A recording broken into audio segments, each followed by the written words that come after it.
Hello friends, आपका बहुत बहुत स्वागत है हमारे यूट्यूब चैनल सहस ऑफ सॉल्यूशंस पर। और आप देख रहे हैं हमारा एंगुलर 9 का फुल ट्यूटोरियल सीरीज। दोस्तों, आज जो वीडियो लेकर आए हैं उसमें हम ये देखेंगे कि टेम्पलेट और टेम्पलेट यूआरएल में क्या डिफरेंस होता है, हम क्यों टेम्पलेट यूआरएल को ज़्यादा प्रेफर करते हैं और टेम्पलेट में हम कैसे कोडिंग करते हैं। दोनों तरीके से हम कोडिंग करके पहले देखेंगे, एग्जांपल करके देखेंगे।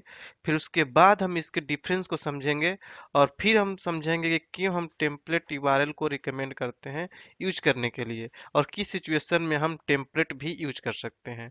इन सारे चीज़ों को हम डिटेल्स में देखने वाले हैं इस वीडियो ट्यूटोरियल में। तो दोस्तों, इससे पहले कि मैं इस वीडियो ट्यूटोरियल को स्टार्ट करूं, मैं आपसे रिक्वेस्ट करना चाहूँगा कि अगर अभी तक आपने मेरे इस चैनल को सब्सक्राइब नहीं किया है तो काइंडली आप इसे सब्सक्राइब कर लें और बेल की आइकन को जरूर क्लिक कीजिएगा, ताकि मैं जैसे ही कोई नया वीडियो डालूं तभी आपको नोटिफिकेशन मिले और आपको तुरंत लेटेस्ट वीडियो मिल जाए। तो दोस्तों, ये है वीएस कोड जहां पर हम एग्जांपल करेंगे। जैसा कि आपको पता है कि एसआरसी के अंदर ऐप जो फोल्डर होता है उसके अंदर हमारे कंपोनेंट बनते हैं, और जब भी हम कंपोनेंट क्रिएट करते हैं तो ये बनाते हैं। आपको ऑलरेडी पता है, क्योंकि आप इस सीरीज को फॉलो कर रहे हो तो आपने कंपोनेंट क्रिएट भी किया होगा और बहुत सारे वर्क किया होगा आपने। तो दोस्तों, हम बात करेंगे आज यहाँ पर कंपोनेंट और टीएस फाइल में जाएंगे, और ये कंपोनेंट डेकोरेटर है, इसके मेटा डेटा की बात हो रही है। और आज हम फोकस करने वाले हैं टेम्पलेट यूआरएल कर और इसका जो होता है टेम्पलेट, दोनों पर हम फोकस करने वाले हैं। तो अभी जो बाय डिफॉल्ट आता है दोस्तों, कोई भी कंपोनेंट आप क्रिएट करते हैं तो बाय डिफॉल्ट आपके कंपोनेंट डेकोरेटर के अंदर जो मेटा डाटा प्रॉपर्टीज बनता है उसमें टेम्पलेट यूआरएल ही आता है, क्योंकि ये रिकमेंडेड होता है कि इसको ही आप यूज कीजिए। तो अभी हम सबसे पहले टेम्पलेट यूज करके देखते हैं। यहाँ पर इसको मैं कमेंट कर लेता हूँ और यहाँ पर हम यूज करते हैं टेम्पलेट। टेम्पलेट यूज करेंगे, और यहाँ पर मैं आपको एक चीज और बताते चलूँ दोस्तों कि जब भी आप काम करेंगे तो या तो टेम्पलेट करेंगे या टेम्पलेट यूआरएल करेंगे। दोनों एक साथ आप यूज नहीं कर सकते। अगर दोनों एक साथ यूज करेंगे तो एरर शो करेगा, क्योंकि दोनों में से केवल आप एक ही यूज कर सकते हैं। तो और यहाँ पर जैसे ही डबल कॉलन करेंगे, यहाँ पर जैसे ही कॉलन करेंगे उसके बाद आप बैकटिक्स यूज करते हैं। यहाँ पर बैकटिक्स के अंदर कोई भी वर्क कर सकते हैं। यहाँ पर बैकटिक्स यूज करेंगे, यहाँ पर आप कॉमा लगा सकते हैं। उसके बाद बैकटिक्स के अंदर आप जो भी लिखना होगा HTML का कोड आप यहाँ पर लिख सकते हैं इजिली। जैसे मान लो दोस्तों, मैंने लिखा यहाँ पर H1, और इसके अंदर हमने लिख लिया H1 को क्लोज किया,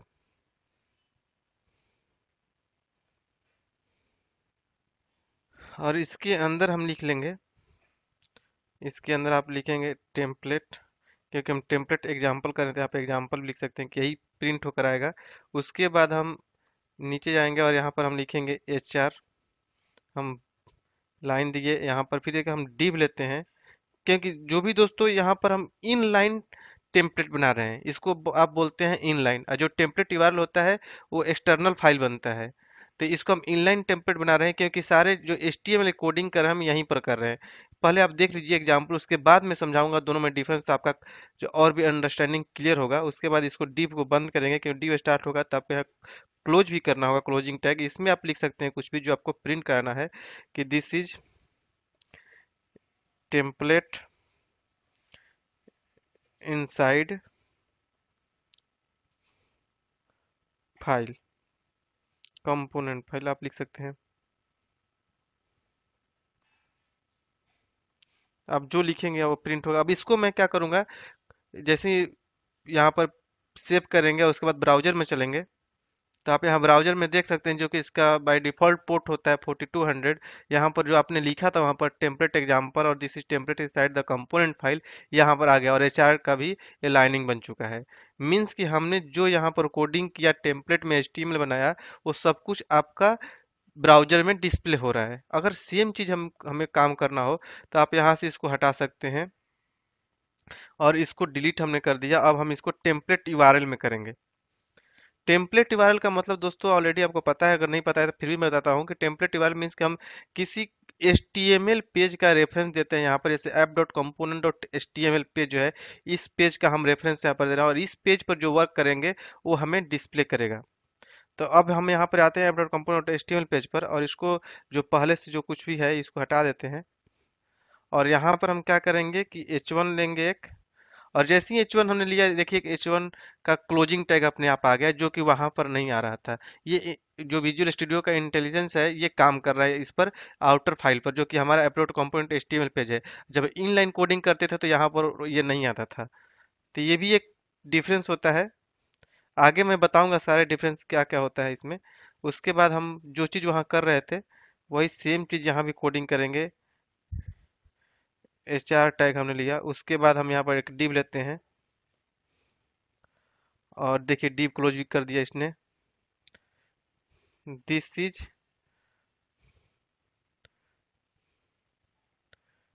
template outside the component file. ये हो गया। अब इसको हम जैसे सेव करेंगे उसके बाद हम ब्राउजर में जाएंगे तो आप देखेंगे कि उसका डिफिनीशन चेंज हो गया। आप देख सकते हैं आउटसाइड आ गया और टेम्पलेट एग्जांपल आ गया। सारी चीजें मीन्स कि हम दोनों तरीके से वर्क कर सकते हैं।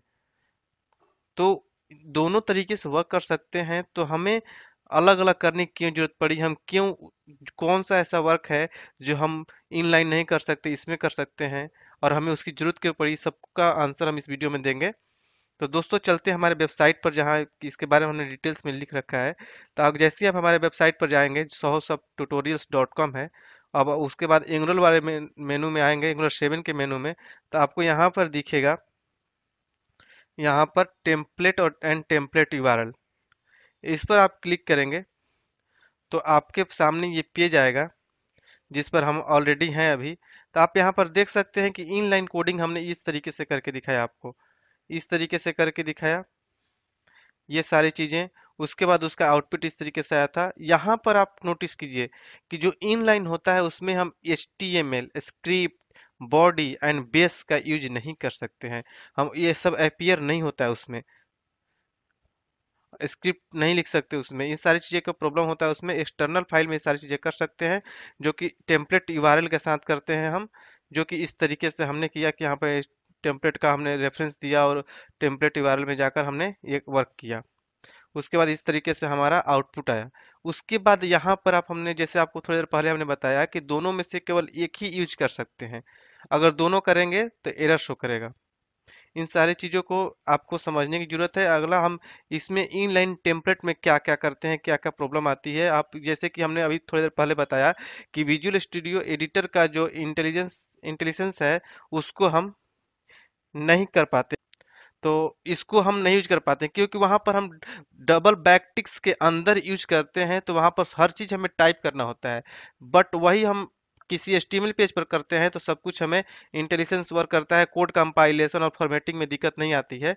बट वहां पर जैसे ही हम वर्क करते हैं इन लाइन टेम्पलेट में, तो वहाँ सब कुछ लिखना पड़ता है। अगर कोई इशू आता है, जैसे कि हमें जैसे टाइप का कोड जो होता है हमें अच्छे से रीड करने में, इन सारी चीजों में प्रॉब्लम होता है, क्योंकि वहां पर हमारा HTML इनलाइन भी उसमें कंबाइन हो जाता है। अगर कोई एरर आता है तो उसको ढूंढने में, उसको सॉर्ट आउट करने में हमें बहुत ही प्रॉब्लम होती है। यहाँ पर ये भी बात है दोस्तों कि अगर हमने थोड़ी देर पहले क्या किया, जब हम इनलाइन कोडिंग कर रहे थे तो आपने वहां पर देखा कि हमने बैकटिक्स का यूज किया। हमने वहां सिंगल कोट्स या डबल कोट्स का यूज नहीं किया। क्यों? क्योंकि हमने मल्टीपल लाइन लिखना होता था। अगर हम सिंगल लाइन में अगर कोई कोड करते हैं तो हम डबल कोट्स या सिंगल कोट्स से भी काम चला सकते हैं, लेकिन हमारा सिंगल लाइन का तो वर्क होता ही नहीं है, बहुत जनरली कभी कभी आता है। बट हमें मल्टीपल लाइन का वर्क करना होता है, इसलिए हमें प्रैक्टिस में ही रखना चाहिए कि हम बैकटिक्स को ही यूज करें। एक्सटर्नल फाइल जो होता है उसमें हम विजुअल स्टूडियो एडिटर का जो इंटेलिजेंस है वो वर्क करता है, कोड कंप्लीशन एंड फॉर्मेटिंग का हम ये अच्छे से यूज कर लेते हैं। और इसमें क्या होता है दोस्तों कि हम जो कोड करते हैं, जैसे कंपोनेंट और TS फाइल पर जो हम टाइप स्क्रिप्ट की कोडिंग करते हैं वो अच्छे से रीड कर लेते हैं। उसी तरीके से जो हम फाइल बनाते हैं HTML का, वो भी हमारा फॉर्मेटेड होता है, तो वहां पर भी हम अच्छे से रीड कर लेते हैं, हमें कोई प्रॉब्लम नहीं होती। ये दोनों चीजें हम इसलिए यूज करते हैं कि अलग अलग हम सेपरेट फाइल बनाते हैं। हम एक ही में इन लाइन लिखने से हमें बहुत सारी प्रॉब्लम होती है। तो ये मेन रीजन होता है दोस्तों इसका। और बेस्ट प्रैक्टिस यही होता है कि आपको कभी भी वर्क करना है तो आप टेम्पलेट यूआरएल बनाकर ही कीजिए। कोई भी व्यू आप बनाते हैं तो एक टेम्पलेट यूआरएल बना लीजिए, जिससे कि आपकी कोडिंग प्रैक्टिस अच्छा रहेगा, अच्छे से वर्क कर पाएंगे। और अगर कोई फ्यूचर में कोई प्रॉब्लम आता है तो आप उसको अच्छे से सर्च कर पाएंगे और फिक्स कर पाएंगे। तो दोस्तों ये है टेम्पलेट और टेम्पलेट यूआरएल। आप आई थिंक आपको अच्छे से समझ में आ गया होगा। फिर भी आपके माइंड में कोई कंफ्यूजन हो तो हमारे कमेंट बॉक्स में जरूर शेयर कीजिए। तो दोस्तों मिलेंगे अगले वीडियो में अगले टॉपिक के साथ, तब तक के लिए थैंक यू सो मच। अगर आप बेहतर तरीके से बिल्कुल कॉर्पोरेट लेवल का नॉलेज लेना चाहते हैं, कॉर्पोरेट लेवल का ट्रेनिंग लेना चाहते हैं, तो आप हमारा ऑनलाइन क्लास ज्वाइन कर सकते हैं।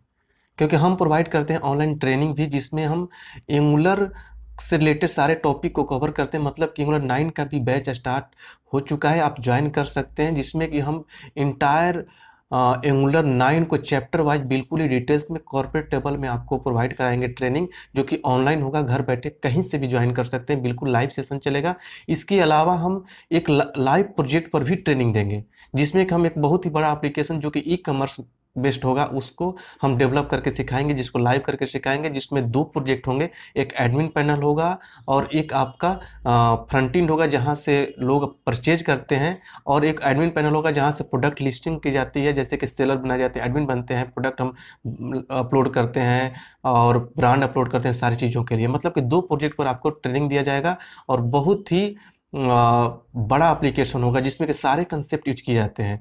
मतलब कि सारे कंसेप्ट यूज किए जाएंगे। मतलब एंगुलर से रिलेटेड जितने कंसेप्ट होते हैं जो कि एक एप्लीकेशन को डेवलप करने के लिए किए जाते हैं, क्योंकि इस ट्रेनिंग में हम आपको पूरा एंगुलर 9 और उसके अलावा टाइपस्क्रिप्ट, आरएक्सएस लाइब्रेरी और 2 से लेकर 8 तक के भी सारे कंसेप्ट को बताया जाएगा। क्योंकि ऐसा नहीं है कि आप यहाँ से 9 में ट्रेनिंग लेने के बाद किसी कंपनी में जाते हैं तो आपको 9 में ही काम मिल जाएगा। हो सकता है कि आपको 5 में, 6 में मिल जाए। इसलिए हमारा ये मोटिव होता है कि आपके सारे कंसेप्ट आपको बताया जाए, ताकि आप कहीं भी जाएँ तो आपको काम करने में दिक्कत ना हो। और भी वो भी सारी चीज़ें हम कॉर्पोरेट लेवल के बताएंगे, जिस तरीके से आपको कंपनी में काम करने को मिलता है।